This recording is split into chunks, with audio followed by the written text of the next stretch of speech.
બધી આખું ફેમિલી, મારું ફેમિલી અને બધી ખાધું છોકરો નહીં બે મારી બધી નાની છોડી. માટેલિયો ધરો છે, આપ દર્શન કરી શકો છો માટેલિયા ધરાના. અને સામે આપ ધજા જોઈ શકો છો, એ માતાજીના મંદિરની ધજા છે. આપણે દર્શન કરી લીધા ને દર્શન કરીને માટેલિયા ધરાના દર્શન કરવા આવ્યા. આ જે ધરો છે તેની અંદર સોનાનું દેવળ છે એવું કહેવામાં આવે છે. આપણે માતાજીના દર્શન કરવા આવ્યા છીએ અને ધરાના પણ દર્શન કર્યા. હાલ આપણે ધજાના દર્શન કરી રહ્યા છીએ હે ખોડિયારમાં.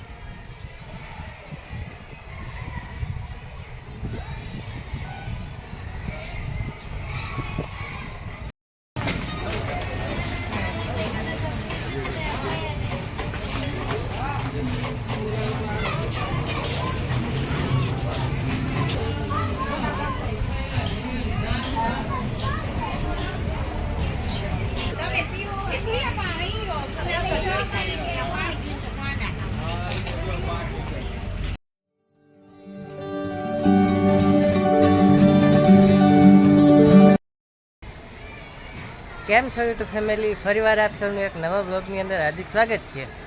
આજે મા ખોડલના દરબારમાં એટલે કે માટેલ ધામ હું આવ્યો છું અને હું તમને પાછળ ખોડિયાલ માતાજીની ધજાના દર્શન કરાવી રહ્યો છું. અદ્ભુત ખોડિયાલ માતાજીના આપણે દર્શન કરવા જઈ રહ્યા છીએ. એટલે હાલ હું આવ્યો છું જ્યાં સાક્ષાત મા ખોડિયાલમાં બિરાજે છે, ત્યાં માટેલ ધામ આવ્યો છું. તો તમને ખોડિયાલમાંના પણ દર્શન કરાવી તો કન્ટિન્યુ વ્લોગમાં બન્યા રહેજો. ચાલો આપણે દર્શન કરીએ. પહેલાં માતાજીની ધજાના આપણે દર્શન કરીએ, ત્યારબાદ હું તમને ખોડિયાલ માતાજીને પણ દર્શન કરાવું. તો કન્ટિન્યુ વ્લોગમાં બન્યા રહેજો. હાલ આપણે ધજાના દર્શન કરી રહ્યા છીએ હે ખોડિયાલમાં.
એટલી ઊંડી છે કે હાલ આમાં એક વખત રાજાએ કોસ ઉમેર્યા હતા. કોસથી પાણી કાઢવાની કોશિશ કરી હતી તો પણ આ ધરામાંથી પાણી ઓછું થયું નહીં.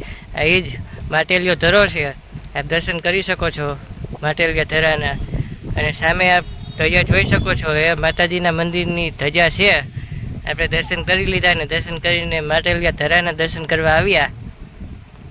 આ જે ધરો છે તેની અંદર સોનાનું દેવળ છે એવું કહેવામાં આવે છે. આપણે માતાજીના દર્શન કરવા આવ્યા છીએ અને ધરાના પણ દર્શન કર્યા. એવું માનવામાં આવે છે કે એક ધરો છે તેની અંદર ક્યારેય પાણી ખૂટતું નથી અને તેની ઊંડાઈ કોઈ માપી શક્યું નથી અને માપી શકશે પણ નહીં. એ જે ધરો છે તેની અંદર સોનાનું દેવળ છે ખોડિયાર માતાજીનું. જ્યારે તમે જાઓ ત્યારે ધરાના દર્શન કરજો અને સરસ મસ્ત મીઠું પાણી પણ ગ્રહણ કરજો. ફરીવાર આપણે મળશું એક નવા બ્લોગ સાથે. ત્યાં સુધી સૌને જય ખોડિયારમાં. લાઈક, શેર તેમજ સબસ્ક્રાઈબ કરજો અને પૂરો વિડીયો નિહાળજો. ફરી મળીએ નવા બ્લોગ સાથે. ત્યાં સુધી સૌને જય ખોડિયારમાં.